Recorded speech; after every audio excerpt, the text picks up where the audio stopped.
Čo je developerský projekt a aké má fázy?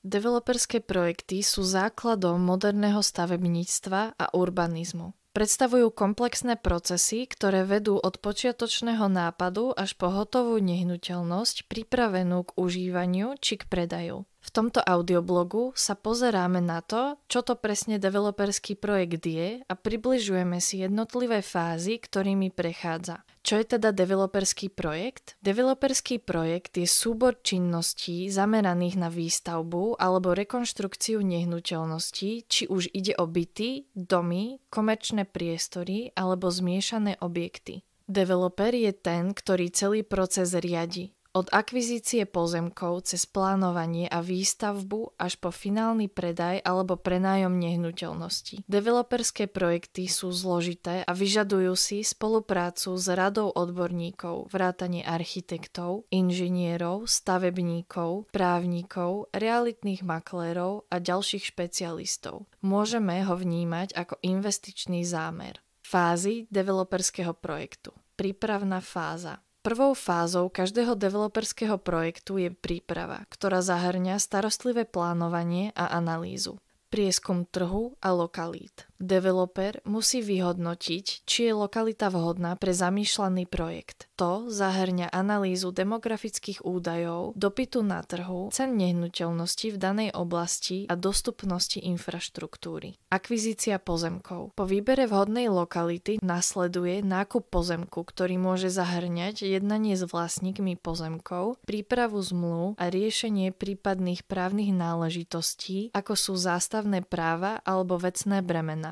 Finančné plánovanie a zaistenie financovania. Kľúčovým krokom je zostavenie finančného plánu, ktorý zahŕňa odhad nákladov na výstavbu a potenciálne výnosy. Developer tiež musí zaistiť financovanie, čo môže zahŕňať vlastné zdroje, bankovné úvery alebo investície od tretích strán. Projektová fáza. Po úspešnom dokončení prípravy sa projekt presúva do fázy projektovania. Architektonický návrh. V tejto fázi sa architekti a projektanti podieľajú na tvorbe návrhov, ktoré zodpovedajú predstavám developera a požiadavkom trhu. Dôležitá tu je hlavne rovnováha medzi estetikou, funkčnosťou a nákladmi. Do fascinujúceho sveta nehnuteľností sa nechajte vtiahnuť aj prostredníctvom nášho československého nemovitostního podcastu, kde vedeme přirozené a lidské rozhovory s předními odborníky v této oblasti, jako jsou developeři, majitele nemovitostních skupin, odborníci na financování nemovitostí, designéři a nebo například privátní bankéři.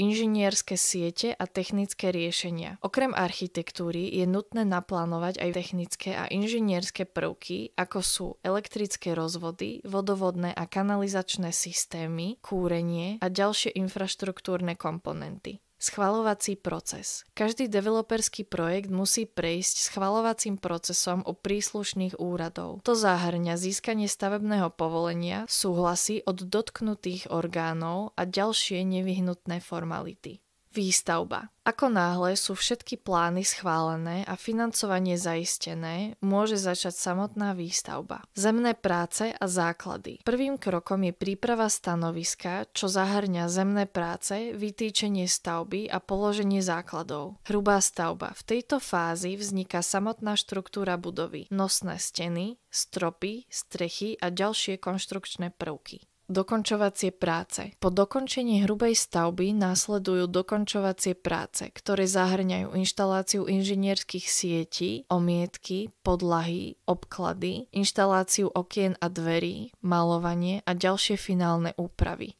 Kolaudácia. Po dokončení stavby musí budova prejsť kolaudáciou, pri ktorej úrady overujú, či bola stavba prevedená v súlade so schválenými plánmi a či splňuje všetky právne a technické požiadavky.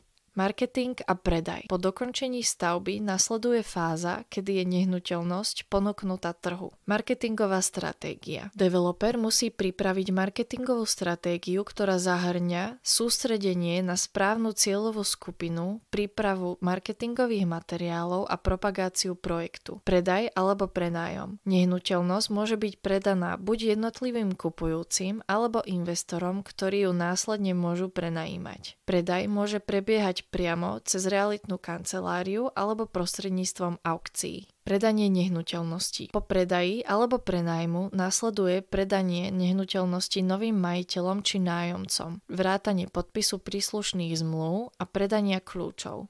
Developerský projekt je zložitý a dlhodobý proces, ktorý si vyžaduje starostlivé plánovanie, odborné znalosti a koordináciu celej rady rôznych aktivít. Každá fáza má svoje špecifické výzvy a rizika, ale tiež príležitosti k úspechu. Pre developerov je kľúčové zvládnuť všetky fázy projektu tak, aby bol konečný výsledok nielen finančne úspešný, ale tiež prínosný pre komunitu a pre trh s nehnuteľnosťami.